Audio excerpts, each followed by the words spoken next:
Since coming to power in January, Donald Trump has claimed to have saved millions of lives and stopped 8 unendable wars. I love stopping wars, and sort of interesting, I'll be the only president, I don't think any president has stopped one war. I stopped 8 wars in 8 months. This is a big claim, so let's look at the facts. The first war he claims to have stopped is between India and Pakistan in May. It started when India blamed Pakistan-based terrorists for an attack on its soil and attacked Pakistan in retaliation in May. The 4-day conflict led to over 80 deaths in the 2 nuclear powers and with a serious risk of a nuclear war.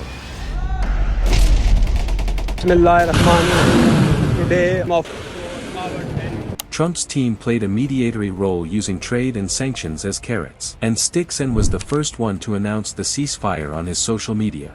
For this effort, Pakistan nominated Trump for the Nobel Peace Prize in June, but India denies the role played by Trump. Number 2, June. Israel and Iran. Israel attacked Iran's nuclear sites, resulting in a war that lasted 12 days, causing over 1,000 deaths, mostly in Iran.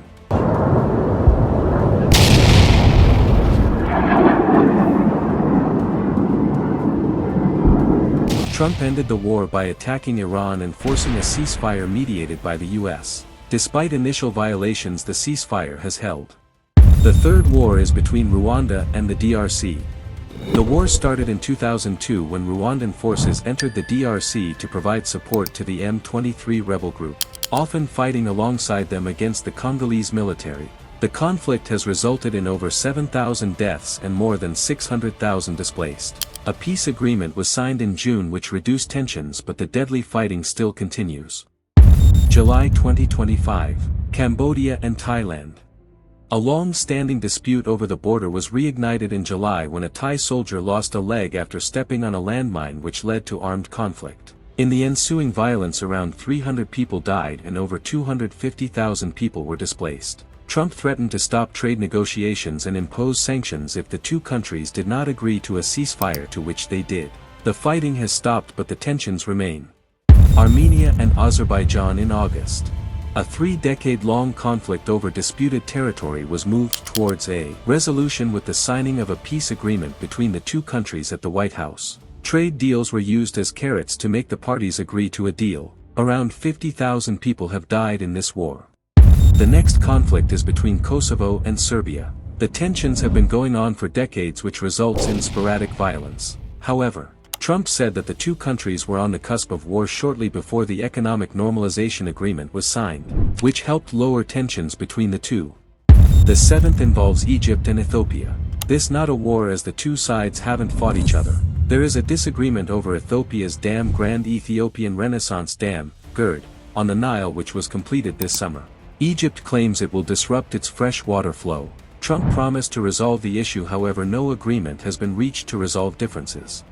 And the last one, and arguably the most important war to stop, is the Israel-Hamas conflict over Gaza. President Trump has received widespread praise for his role in brokering a ceasefire between Israel and Hamas, involving the exchange of Israeli hostages for Palestinian prisoners and cessation of hostilities. The war claimed the lives of over 2,000 Israelis and 85,000 Palestinians and lasted over 2 years until the US-brokered ceasefire took place in October this year. The road to peace is fragile, and a lot has to be done to achieve permanent peace and a solution to this nearly 80-year-long conflict. So far, the ceasefire has had many violations, and it remains to be seen whether this will hold. Our assessment is that this claim is partly true, even if the number is exaggerated. Trump has played a major role in stopping most of these conflicts and can certainly claim that he has done more for world peace than anyone else currently. However, not all the wars he claims to have stopped were wars, and some of them continue despite his claims of ending them. Maybe he can end the Russia-Ukraine war, and that can be enough for him to win the Nobel Peace Prize.